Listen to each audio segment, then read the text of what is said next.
வணக்கம். Big pass தினேஷை வந்து தெரியாதவங்களுக்கு யாருமே இருக்க முடியாது. நல்ல கேம் விளையாண்டார். ஃபைனல் வரைக்கும் வந்தார். அவர் யாருன்னு கேட்டிங்கன்னா, பிக் பாஸு அப்புறமா வந்தீங்கன்னா ரஞ்சிதா. அவங்களோட சேர்ந்து தான் திருமணம்லாம் பண்ணியிருந்தாரு. அவங்களுக்குள்ள கருத்து வேறுபாடு. ரஞ்சிதா வந்து கடைசி வரைக்குமே அவங்க சேர்ந்து இணைஞ்சு இனிமே இப்ப குடும்ப வாழ்க்கைய நடத்தவே முடியாது அப்படிங்கிற ஒரு சூழ்நிலைக்கு அவங்க போயிட்டாங்க. அதனால வந்து 2 பேருமே பிரிஞ்சுட்டாங்க. பிக் பாஸ் 6ல வந்து அவங்க இருந்தாங்க. அப்போ வந்து ராபர்ட் மாஸ்டர், ரஞ்சிதா இவங்களுடைய காம்பினேஷன் மிகப்பெரிய அளவுல ஒரு தாக்கத்த குடுத்துச்சு. வெளிய இருந்து பார்த்த ரஞ்சிதாவோட கணவரா இருக்கிற டிவோர்ஸ் கேட்டிருந்த தினேஷ் வந்து இத வந்து பெரிய அளவுல ராபர்ட் மாஸ்டர பத்தி கமெண்ட் எல்லாம் குடுத்திருந்தாரு. ரஞ்சிதாவுக்கு வெளிய இருந்து சப்போர்ட் பண்ணாரு. ஆனா அதே சமயத்துல அடுத்த சீசன்ல தினேஷ் வந்து கலந்துக்கிட்ட போது பார்த்தீங்கன்னா, பெருசா வந்து ரஞ்சிதா சப்போர்ட்டே பண்ணல. தினேஷுக்கு எனக்கும் எந்த விதமான ஒரு இதுவுமே கிடையாது. நாங்க முடிவு பண்ணிட்டோம். டிவோர்ஸ் வாங்க போறோம் அப்படின்னு சொல்லிட்டு விட்டுட்டாரு. அதுக்கப்புறமா பார்த்தீங்கன்னா, தினேஷுக்கு பெருசா வாய்ப்புகள்லாம் இல்ல. இப்போ வந்து என்ன செஞ்சிருக்காரு அப்படின்னா, தாவேகா கட்சியில போய் சேர்ந்துட்டாரு. புஸ்லி ஆனந்த சந்திச்சாரு. அப்புறமா ஸ்ரீவில்லிபுத்தூர் மாவட்ட செயலாளர் மாரிசெல்வத்திட்ட வந்து உறுப்பினர் அட்டைய வாங்கிட்டாரு. அவர் முதல் முறையா இப்ப அரசியலுக்குள்ள களத்துக்குள்ள இறங்குறாரு அப்படிங்கிறது தெரியுது. ஏன்னு கேட்டீங்கன்னா, விஜய் எனக்கு ரொம்ப பிடிக்கும்.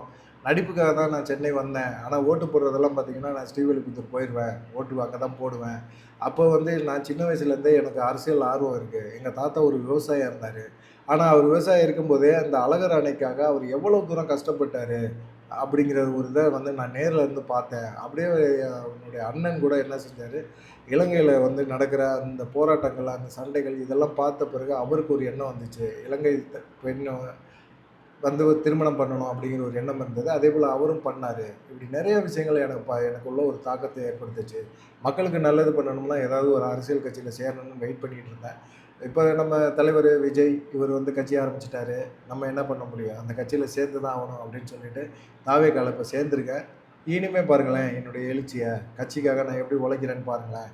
அப்படிங்கிற மாரி இருக்காரு. ஏன்னா கட்சிக்காக மிகப்பெரிய ஒரு ஸ்டாரா இருந்து எல்லாத்தையுமே தொறந்துட்டு கட்சிக்காக வந்திருக்கிறார் விஜய் அப்படிங்கும்போது, நம்ம ஏதாவது பண்ணி ஆகணுமே அப்படின்னு சொல்லிட்டு தான் தினேஷும் களத்துல இறங்கியிருக்காரு அப்படிங்கிற மாரி சொல்றாங்க. தினேஷ் தாவேக்கால இணைஞ்சத பத்தி உங்களுடைய கருத்து என்ன? அப்படிங்கிறத சொல்லுங்க.